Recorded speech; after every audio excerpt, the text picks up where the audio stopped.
Ini kita belajar tentang bagaimana memiliki gambar diri yang sehat. Mengapa? Karena kita ini hidup dibesarkan dalam lingkungan budaya yang berbeda. Karena itu kita belajar hari ini. Saya percaya ini apa? Ini materi mungkin sudah banyak seminar tentang hal ini. Tapi saya merasa sangat penting untuk kita bisa mempelajari dan renungkan kembali. Baik, kita akan lanjut dengan pertanyaan begini. Siapa saya? Bagaimana penampilan saya? Lalu bagaimana karakter kepribadian saya, keyakinan Anda terhadap kemampuan, bagaimana keyakinannya. Lalu apa nilai dan prinsip hidup. Nah, ini hal-hal ini seringkali muncul dalam diri pribadi seseorang. Entah umur berapa tahun kita nggak ngerti, tetapi biasanya muncul. Tapi kita bersyukur prinsip surga adalah prinsip diperanakan kembali, diciptakan jadi baru. Itu buat Nabi Yeremia dalam Yeremia 31 ayat 31 sampai 33 mengatakan bahwa akan datang perjanjian baru, yaitu Tuhan itu mengubah ya cara kerjanya, itu menulis firman dan merubah dari dalam hidup manusia. Oke. Ya, arti gambar diri yang sehat. Jadi apa itu gambar diri yang sehat? Mari kita lihat definisi berikut ini. Pertama, gambar diri adalah konsep dan pandangan seseorang tentang dirinya sendiri. Itu yang pertama, saudara. Yang kedua, pembentukan gambar diri merupakan proses yang kompleks dan berlangsung seumur hidup. Jadi visi kita berubah, pribadi juga berubah dari waktu ke waktu. Ya, lalu berikutnya, menurut Raja Salomo dalam Amsal pasal yang ke-23, itu mengatakan bahwa gambar diri adalah suatu diri adalah apa yang kita pikirkan rasakan tentang diri kita. Jadi kalau kita takut jadi takut, kita berani jadi berani. Apa yang menjadi alam pikiran dan juga alam kepercayaan kita. Itu kitab Amsal ya disebutkan bahwa apa yang kita rasakan tentang diri kita. Lalu menurut Transmedia, gambar diri adalah suatu pemahaman seorang mengenai dirinya sendiri dan harus menjadi apa atau bagaimana, siapa dirinya, harus menjadi apa dan bagaimana diri tersebut. Lalu yang ketiga, menurutnya Pandu Katolik ya .or.id disebutkan bahwa gambar diri adalah ya suatu self image, adalah gambaran kita tentang diri kita, yakni siapa diri kita menurut apa pandangan kita sendiri. Itu adalah beberapa pendapat. Pertama dasar Alkitab di Amsal, yang kedua dari media komunitas media, lalu ketiga dari Pandu Katolik. Tapi menurut Kejadian pasal 1 ayat 26 sampai 28, manusia serupa segambar dengan Tuhan. Untuk memperbanyak gambar Tuhan dan memerintah berkuasa. Tuhan mendesain manusia untuk berkuasa di bumi ini. Makanya kalau Tuhan terlambat atau manusia terlambat hidup benar, setan pakai bikin kejahatan di bumi. Ya, pertama-tama setan pakai Kain, kedua pakai Nimrod, lalu dia pakai lagi Firaun, ya, kejahatan di mana dia pakai raja yang lain, saudara, sehingga citra gambar ini dikuasai oleh setan. Nah, bagaimana cara Tuhan mengembalikannya? Kita akan lihat. Ya, aspek gambar diri saya gambar sebagai suatu bangunan seperti ini, suatu ilustrasi, ya. Itu faktor internal dalam diri kita, pengalaman pribadi yang positif, negatif, dan trauma. Itu ya seperti bahan baku beton ini jadi pasir atau kerikil atau semen atau air, saudara. Dia akan dicampur, ya, paduan. Lalu ada faktor lagi kepribadian dan bakat, itu faktor genetika. Genetika, kekuatan, kelemahan, dan nilai hidup terbentuk ya seperti ini. Lalu ada nilai dan keyakinan, yaitu standar dan harapan, agama, budaya, dan persepsi hidup. Ini akan menjadi beton, saudaraku, ya, menjadi beton. Dan berikutnya adalah kesehatan mental, emosional, depresi, kecemasan, citra diri. Nah, lalu faktor eksternal, yaitu keluarga, dukungan, ya, penerimaan dan penolakan. Jadi dari luar, ini membentuk dari usia kecil. Kenapa Ismail diusir bersama Hagar? Karena Ismail merusak karakter Ishak, saudaraku, sehingga dia dimarahin oleh Sarah dan suruh usir keluar dari rumah yang tenang. Lalu faktor lingkungan, pendidikan, lingkungan sekolah, umpan balik guru dan teman sekelas. Nah, ini faktor-faktor dari luar. Lalu dari luar berupa media sosial. Ya, kita sekarang dunia sosmed, TikTok sangat, ya, sangat ramai begitu, ya. Mau dunia apa tuh, agama, dunia beribadah, dunia sekuler, dunia duniawi sekali terjadi sekarang. Ya, orang demam dari ibu rumah tangga sampai, ya, para lansia. Wah, semuanya saya lihat tiap hari, tiap malam itu, ya, di media sosial, saudara. Budaya realistis adalah budaya yang tak realistis. Lalu norma sosial, persepsi diri. Lalu satu lagi yang paling adalah pengalaman hidup yang positif, negatif, dan standar diri sendiri.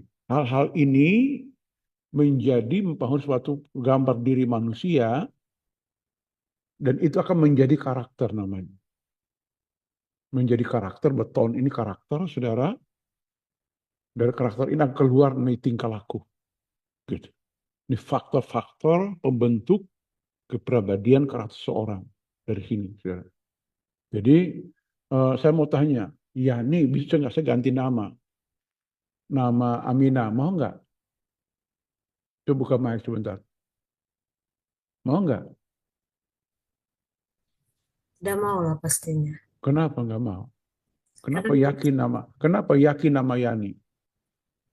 karena sudah dari kecil orang tua Dari kasih. kecil, oke. Dengar baik-baik, nama kita itu disebut ulang-ulang orang tua minimal 7 kali, saudara. Dia akan yakin, ini nama saya. Dari dia mendengar, dari keyakinan, maka suatu keputusan. Ini memang nama saya, Yani. Karena Ya, diberi oleh orang tua. Begitupun hal baik dan jelek, saudara. Kalau disebut ulang-ulang menjadi orang sebut jadi kebenaran, bukan jadi kebenaran, jadi keyakinan gitu. Bukan jadi kebenaran, jadi kayak keyakinan diri. Nah, seperti itu. Kalau itu berulang-ulang disebutkan, dipanggil, katakan begini, seorang dipanggil tolol. Hei tolol, tolol. 7 kali ulang-ulang aja. Langsung, oh saya memang tolol. Ah, gitu. Kenapa? Jadi kepercayaan. Ya, nah gitu. Ada orang pengomong di media masa gini, suatu kebohongan diulang-ulang itu menjadi kebenaran. Bukan benar jadi keyakinan, bro. Tetap dia kebohongan, tapi jadi keyakinan.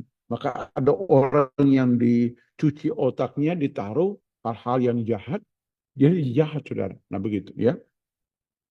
Tingkah laku. Inilah gambaran, ya, secara, ya, sederhana seperti ini. Mungkin ada yang bisa berkembang lagi dari filsafat dunia, hal-hal yang lain, sudah tahu ada toko, ya, dan sebagainya.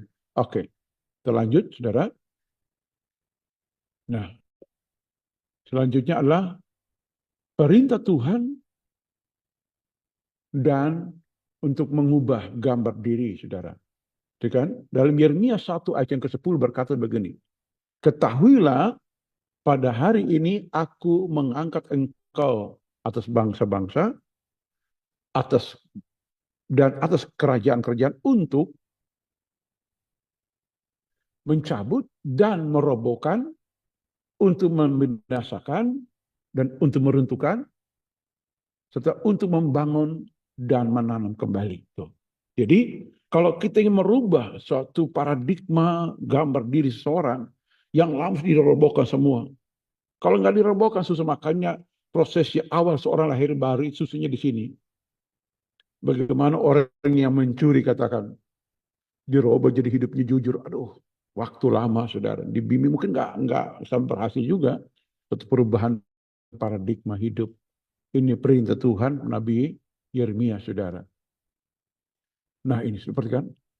Nah dari perintah ini kita akan lihat gambar tadi yang di atas, saudara. Gambar ini harus dirubah semua, dirombak total. Kalau nggak dirombak, memang tidak semua pengaruh itu jelek, ada positif, ada negatif. Positif kita pertahankan, yang negatif kita mesti tolak, yang salah kita mesti halalkan. Maka hal-hal yang jahat ini perlu kita hancurkan. Nanti muncul nilai yang baru. Nanti kita lihat grafik selanjutnya, nanti ya ada gambar selanjutnya akan menjelaskan aspek ini perlu kita kita memilah, kita buang yang jelek ya, dan kita memilih yang baru, yang baik, yang benar, standarnya firman Tuhan. Yang kita dapat mulai hidup yang baru di dalam Tuhan. Seperti itu ya. Oke, lanjut lagi. Nih, perhatikan. Proses pembudayaan pembentukan karakter. Ya.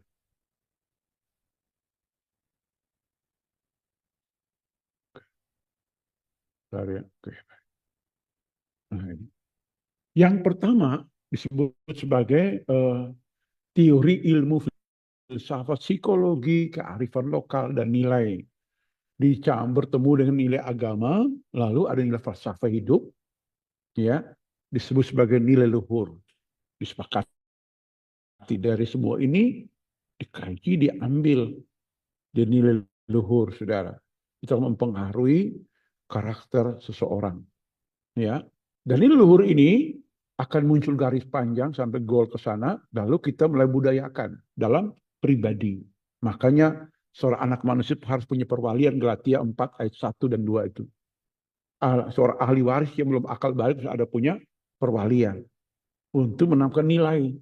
Kalau nggak bisa, saudara. Ya, kita nggak bisa dengar firman malam ini langsung berubah, nggak mungkin. Kecuali ada mentor, ada pembina, ya, ada pribadi, lalu perhatikan yang kedua keluarga tuh. Dari pribadi masuk keluarga, dari keluarga masuk di gereja, layanan, lalu masuk ke dunia pendidikan. Ke dunia pendidikan akan masuk di persahabatan, dunia sosial, ya.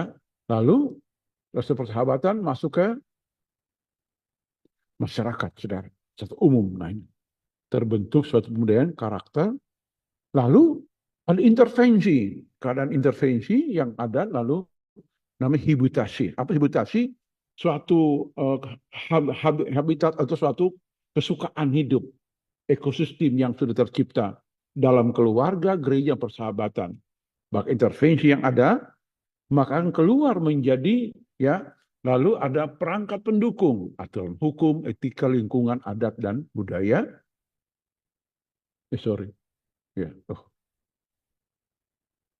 Budaya, dan akan keluar menjadi tingkah laku, saudara.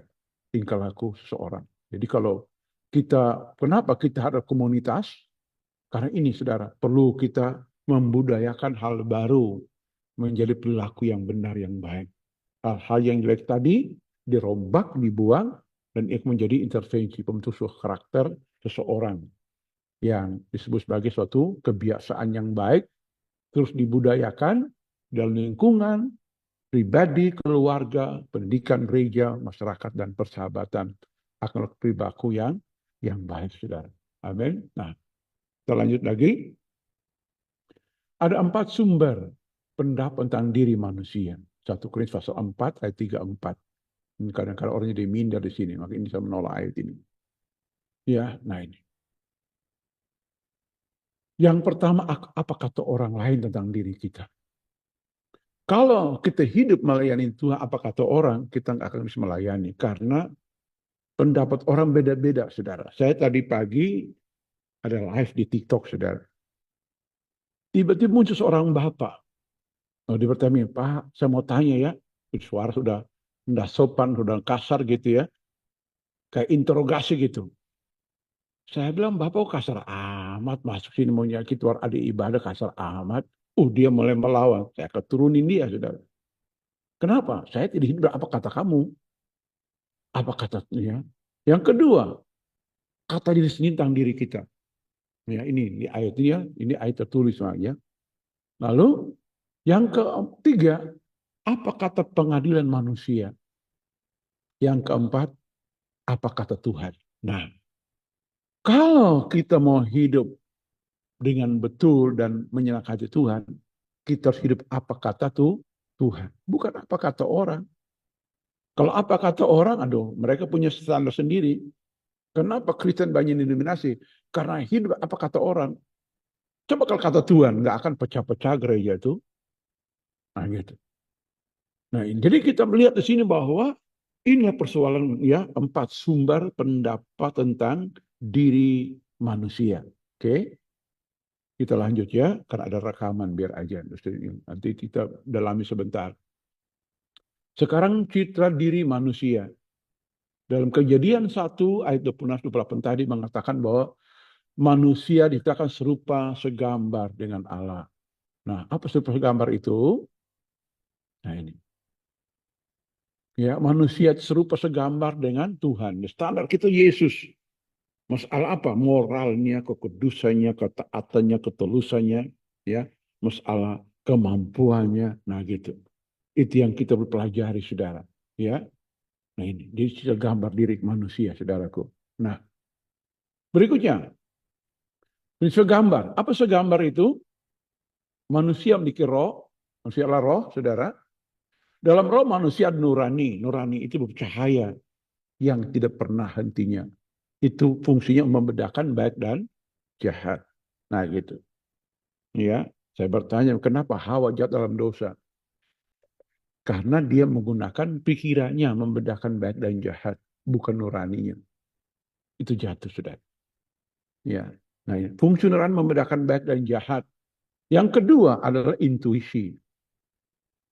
Apa intuisi? Wahyu, saudara. Ya, wahyu. Karena manusia tidak maha tahu. Tuhan itu menyembunyikan rahasianya, dia berikan kepada para hamba-hambanya, para nabi. Nah, gitu. Itu lihat ruang namanya intuisi atau wahyu, saudara. Lalu yang ketiga, persekutuan atau kasih. Ruang kasih persekutuan. Nah, ini. Dari sini kita belajar bahwa roh manusia memiliki 3 bagian ini. Lalu kembali ke jiwa. Dalam jiwa ada 3 juga. Jiwa itu ada pikiran, ada emosi atau perasaan, dan ada juga kehendak. Ini jiwa manusia. Lalu di luar ada panca indera kita. Ada 5 indera kita di anggota tubuh kita, saudara. Inilah ya prinsip serupa segambar yang Tuhan sudah sayang dengan masing-masing punya fungsinya berbeda-beda. Manusia duniawi menggunakan alam jiwa untuk memutuskan segala masalah. Dan manusia rohani beda, menggunakan rohnya. Kalau roh itu mati karena hubungan dengan Tuhan putus, maka jiwa itu memerintah manusia dari waktu ke waktu. Oke, lanjut ya. Ini prinsip gambar, saudara. Ya, di dalam roh manusia dan jiwa ini ada nama Tuhan berikan pada kita nama otoritas, buah Roh Kudus dan juga kodrat ilahi, dan juga karunia Roh Kudus itu dalam kemampuan otoritas yang besar. Lalu ada kemuliaan, yaitu apa? Karakter ilahi dan juga ya kuasa eksosia dan juga temperamen ilahi yang Tuhan taruh dalam diri manusia. Kita lanjut lagi. Oke. Sekarang kita dipenuhi seluruh kepenuhan kealahan ini. Ya. Di dalam Yesus kita dipenuhi seluruh kepenuhan kealahan sebagai Yesus pusat. Maka Alkitab mengajarkan bahwa pikiran perasaan kita harus seperti Yesus Kristus. Ya. Kita punya karunia roh, punya kodrat ilahi, punya buah roh, ya, buah kasih. Wah, hebat banget ya manusia itu dihias dengan segala kekayaan surga yang begini indah, saudara. Ya, nah ini ada ya kuasa yang berkelimpahan, terus ada hebat kuasa Tuhan, lalu ada talenta, ada jawatan pelayanan, dan juga ada 7 karunia pelayanan yang lainnya. Dan ini menjadi dipenuhi dalam diri seorang anak manusia yang siap melayani Tuhan dan umat tebusannya. Ya, oke. Sekarang apa tujuan manusia diciptakan? Tujuan ada 3, memuliakan Tuhan, bertambah banyak, memelihara, memerintah dan menaklukkan bumi ini. Dan Kejadian pasal 1 ayat yang ke 26 sampai 28. Oke, kita lanjut lagi. Kita gambar diri yang rusak. Kenapa gambar diri rusak? Perhatikan, firman Tuhan, Roh Kudus itu di luar, saudara. Di dalamnya ada berbagai macam atribut. Ya, kebun binatang, saudara. Ya, apa itu kebun binatang sini, saudara? Perhatikan salib. Ini atribut sorga. Ada salib di luar, Alkitabnya di luar, Roh Kudusnya di luar, saudara. Semua di luar. Di dalam ada setan. Inilah Yesus mengeluh di dalam Matius pasal 15 ayat 18 tuh. Ya. Nah, apa tuh? Burung merak. Itu lambang kesombongan. Lalu ya ada gambar anjing, itu lambang pencuri, saudaraku. Ya, lalu kerasukan, kekuasaan otoritas ilahi, setan ya menguasai. Lalu ada pendusta, ada pemberontak, saudaraku, ada si ganas, saudaraku, ada si pemalas, dan juga ada si rakus, saudara. Dan yang lainnya, saudara. Ini menguasai hati dan diri manusia, sehingga gambar diri yang tadi penuh kemuliaan diuraikan bagian atas tadi menjadi hilang, sirna begitu saja. Nah ini. Oke, kita lanjut lagi. Nah, masih yang rusak, saudara, maka manusia mau tidak mau diusir keluar dari Taman Eden atau Firdaus, dan yang baru katakan kerajaan surga. Mereka dibuang keluar dari kerajaan surga, saudaraku. Sehingga disebutkan bahwa diusir oleh Tuhan keluar, sehingga manusia menjadi seperti ini, saudara. Nah, maka disebut manusia mulai diproses jadi baru, menjadi ciptaan yang baru. Maka yang tadi yang di dalam ini ya diusir keluar menjadi yang baru. Ini tugas para pelayan Tuhan, agar manusia menjadi hati yang baru. Yang lama berlalu, yang baru akan datang.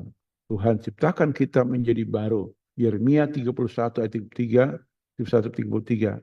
Perjanjian baru diberikan kepada manusia agar manusia menjadi baru di dalam Kristus Yesus. Oke. Penyebab gambar diri yang rusak. Ada 3 kebutuhan dasar tak terpenuhi. Ya, yaitu merasa memiliki dan dikasihi. Itu hilang. Kalau seorang anak manusia lahir di tengah keluarga dan dia nggak dicintai, bahkan karena masalah kecelakaan, katakanlah orang tuanya cerai, atau ya dia anak ini lahir tidak lewat lembaga pemberkatan nikah, itu akan jadi aneh-aneh, saudara, kelakuannya. Kenapa? Rasa memiliki kasih itu hilang. Dan jawabannya, saudara, perhatikan, merasa berdaya guna. Ya, kenapa jadi manusia kalau lemah banget ya, gitu. Ya. Lalu merasa berharga. Nah, 3 kebutuhan dasar ini, rasa dimiliki, dikasihi, berdaya guna, rasa berharga itu hilang lenyap. Nah, bagaimana cara pulihkannya? Kalau ini kita butuh kasih Bapa memulihkan. Maka Alkitab berkata Maleakhi pasal 4 ayat 5 dan 6. Sebelum datang hari Tuhan yang besar, Tuhan mengutus jenis pelayan namanya Elia. Dan itu di pemakaian pertama oleh Yohanes Pembaptis, saudaraku. Memulihkan hati Bapa kepada hati anak-anaknya. Dan merubah pikiran durhaka kepada pikiran orang benar. Ini, saudara. Ya. Lalu yang kedua, berdaya guna. Ini lewat Roh Kudus. Diurapi Tuhan agar kita menjadi orang yang berdaya guna. Punya kemampuan, punya power, punya kekuatan, punya pengurapan untuk melayani, saudaraku. Nah, yang ketiga, merasa berdaya guna lewat salib Kristus Yesus, saudara. Pada waktu kita merasa ditolak, dihina, pandang salib Tuhan, kita pasti sembuhkan. Ini. Jadi alasan kenapa ada Tritunggal. Ya, yang esa, saudara. Ada Bapa, ada Roh Kudus, dan ada Yesus Kristus. Tujuannya ini, saudara. Karena manusia punya keperluan, maka Bapa perlu melakukan hal ini supaya manusia diselamatkan, saudaraku. Ini alasannya. Banyak orang berdebat tentang kenapa kok firman jadi orang, ya, kenapa begini, kenapa begitu. Dan mereka nggak tahu bagaimana tujuannya, kenapa tujuannya itu. Ya, kalau saya lebih cenderung lihat tujuannya apa. Nah, tujuannya ini kita memiliki kekuatan kasih, merasa berdaya guna dan berharga. Itu lewat 3 kebutuhan dasar ini, saudaraku. Oke. Nah, sekarang lihat ini, ya, disebut Filipi 3 ayat yang ke-10, ya. Yang kuhendaki ialah mengenal Bapa, nah, mengenal Dia, kuasa kebangkitan dan kuasa penderitaan. Nah, inilah disebut bahwa ayat firman Tuhan menolong kita semua. Oke, lanjut ya. Tidak terpenuhi karena iblis dengan tipu dayanya. Tuh. Yang kedua, filsafat dunia menipu kita, dan yang ketiga, kecenderungan dosa kedagingan dalam diri manusia membuat keperluan dasar tadi tidak terpenuhi, saudaraku. Nah, musuh utama kepada diri itu apa? Kepercayaan yang salah, yaitu, perhatikan, ya, manusia lebih percaya orang, situasi, dan barang atau harta. Dari hal situasi ini akan muncul namanya kepercayaan yang salah. Maka kepercayaan salah ini akan dikontrol oleh namanya kosmokrator, saudaraku, atau roh teritorial, ya, disebut penghulu dunia yang gelap, saudaraku. Nah, maka setiap wilayah punya kosmokratornya, penunggunya, saudara. Tapi Alkitab berkata Tuhan memberi kita kuasa untuk mengusir roh jahat ini, ya, memulihkan. Lalu akan muncul namanya konflik emosional, dan roh jahat mengontrol emosional orang menjadi kacau, dia menjadi terikat, ya, dari hari-hari hidupnya, saudara. Nah, ini penting kita hayati, renungkan ini agar kita dapat mengerti, wah, saya ini seperti apa, saudara. Dunia spirit menjaga sehingga kita menjadi terikat karena membangun namanya kepercayaan yang salah, saudara. Nah, maka muncul kebiasaan-kebiasaan yang buruk dari hidup seseorang. Tadi kita lihat pembentukan karakter. Tadi ini cara setan menipu manusia dari waktu ke waktu. Dia mengalihkan perhatian ke orang, situasi, harta atau barang, lalu diikat dia kepercayaan yang salah. Kalau kita langgar kepercayaan itu jadi konflik, ya, bunuh-bunuhan malah, saudara. Nah, ini. Oke, lanjut lagi. Apa itu emosi? Emosi adalah respon perasaan sistem tubuh terhadap apa yang kita percayai. Ya, umpamanya saya tadi contoh tadi yang pertama dengan Yani tadi, setiap nilai yang diberikan atau ditanam oleh seorang tokoh dan itu berulang-ulang minimal 7 kali sampai dipercayai, maka menjadi kepercayaan, dan bila hal dilanggar akan menimbulkan emosi atau konflik, saudara. Nah, ini. Oke. Langkah pertama, langkah pemulihannya pertama, apa yang kau rasakan? Luka apa? Marah atau apa, saudara? Tertolak atau apa, saudara? Yang pertama kita periksa, saya ini seperti apa ya? Ya, nah gitu. Oke. Yang kedua, mengapa saya begitu? Temukan kepercayaan yang salah. Lalu kedua, menolak dan mengoreksi, ya, bertindak sesuai dengan kepercayaan yang benar. Ya, lalu pemulihan. Ya, lihat kerajaan gelap, ya. Apa kerjanya? Tipu daya, konflik, dan terikat. Rasa berharga itu jaga dalam penampilan. Makanya orang dunia itu kan selalu jaga penampilan. Ya, kekapsulan udah bagus, rasa belum mampu, belum bagus. Pakai lagi filter di TikTok, saudara. Lihatnya, mantap banget, rasa pede gitu. Padahal itu kepalsuan, ya, saudara. Ya, nah ini, saudara. Padahal udah bagus, kamu kok cantik banget, peduli apa kata orang, ya kan gitu. Tapi ya itulah tuntutan zaman. Orang mau tampil beda dong.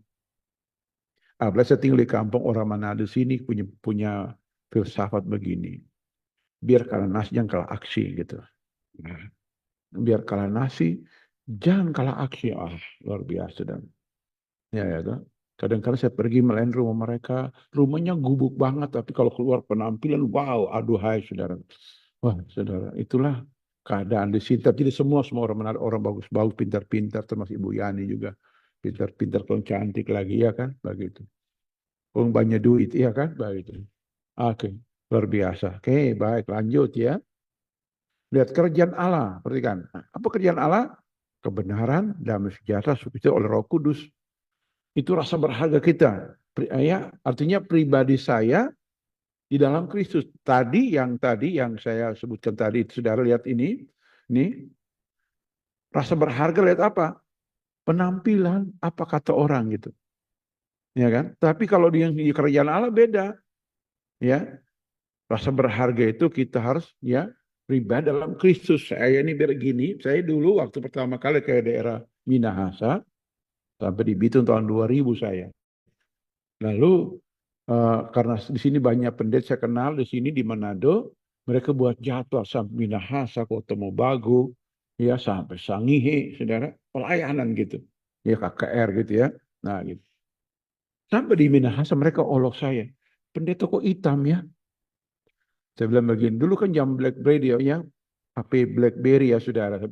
Yang penting signalnya kuat daripada putih. Nah, saya hibur hati lagi. Firman Allah berkata, hitam manis. Memang aku hitam, tapi cantik. Ah itu di Kidung Agung kan begitu. Tidak ada ayatnya putih manis tertawa mereka hahaha gitu ya. Hari kita hibur diri bahwa biar gini dia hidup apa kata orang, tapi kata Tuhan dalam diri kita. Amin. Jadi jangan kita minder-minder amat ya. Halo. Nah, lalu kita deklarasi, saudara. Mesti ada deklarasi, saudara. Nah, keberadaan manusia menurut Alkitab, sudah perhatikan. Ya, ayat mengatakan begini. Manusia roh, jiwa, tubuh tadi, perhatikan. Nah ini. Roh itu pribadi, saudara. Ya, dan jiwa kita sedang disempurnakan dari waktu ke waktu, saudaraku. Ya, lalu tubuh kita akan disempurnakan tatkala namanya tubuh kebangkitan, saudara. Ya, walaupun kita itu tertipu dengan banyak iklan, kalau digosok muka langsung putih kayak metolite, nah perlulah, saudara. Kalau mau putih, saya di Minahasa lihat nih, siram air panas di babi hutan, kulitnya hitam langsung putih, saudara. Uangnya habis iklan bagi saudara, ya. Saya bilang hitam putih tergantung pigmen, bukan warna kulit apa, saudara. Kalau pigmen kita ya begitu. Jadi budo, jadi hitam, jadi putih, puji Tuhan lah. Ya, jadi itulah. Tapi yang Tuhan mau kita mengerti ini, pribadi kita Roh Kudus, ya, pribadi kita roh kita akan dijamu oleh Tuhan dan sudah dijamu langsung sempurna. Ya, jiwa sedang sempurnakan dari waktu ke waktu, saudara. Ya, kalau dengar firman berubah lagi, makin hari makin bagus. Amin. Nah ini, ya, jadi kita lihat bahwa uh, jiwa dan tubuh kita mengalami banyak ya halangan, saudaraku. Tapi disebut bahwa ya, jiwa sedang disempurnakan dan akan disempurnakan tubuh kita waktu saat tubuh kebangkitan, saudara. Ini penampilan yang belum sempurna. Oke, sekarang deklarasi sekarang. Ini terakhir ini deklarasi. Iya, saya adalah pribadi yang diciptakan Tuhan, sempurna, unik. Amin. Mesti yakin, saudara. Ya, saya ini pribadi yang sempurna, unik. Unik, kenapa unik? Saya nggak sama orang lain. Saya nggak boleh tiru orang lain. Saya ini, begitu. Dan kita harus berkata bahwa tanpa saya dunia nggak sempurna gitu. Ya. Nah, oke. Yang kedua, ya, saya sudah ampuni, ditebus dan diterima Tuhan sepenuhnya. Saya menerima diriku apa adanya. Jangan kita terima diri ini, tolak diri. Ada orang begitu. Kenapa saya pendek ya? Apalagi zaman sekarang pendek ayam Filipin. Oh pendek banget ayam Filipin dipanggil. Duh, model saudara. Ya, kalau tinggi kurus, oh tiang listrik lewat. Oh sapu lidi lewat. Duh memang. Ya, banyak hal yang terjadi saudara. Apalagi sekolah teman sebaya gitu. Apalagi ketemu komal satu sebaya gitu. Lalu satu komal tadi. Wah, ini gini, saling beri label, tidak boleh. Saya mendiriku apa adanya. Mau hitam, mau rambut keriting, rambut supermi, atau rambut mihun, terserah. Itu urusan Tuhan. Dan saya terima keadaan itu. Ya. Berikutnya, saya katakan, saya tidak mau hidup dari apa kata orang. Apa kata pengadilan manusia, dan apa kata diriku pribadi tentang diriku. Nah, ya, saya hanya percaya kepada apa kata Tuhan karena Tuhan yang benar dan adil. Berikutnya, hari ini saya nyatakan saya adalah anak Tuhan yang sah. Mantap. Anak Tuhan yang sah. Haleluya. Nah, saya diberkati sepenuhnya, lalu saya ya akan selalu bersyukur dan saya menjadi berkat bagi semua orang. Nah, ini deklarasi.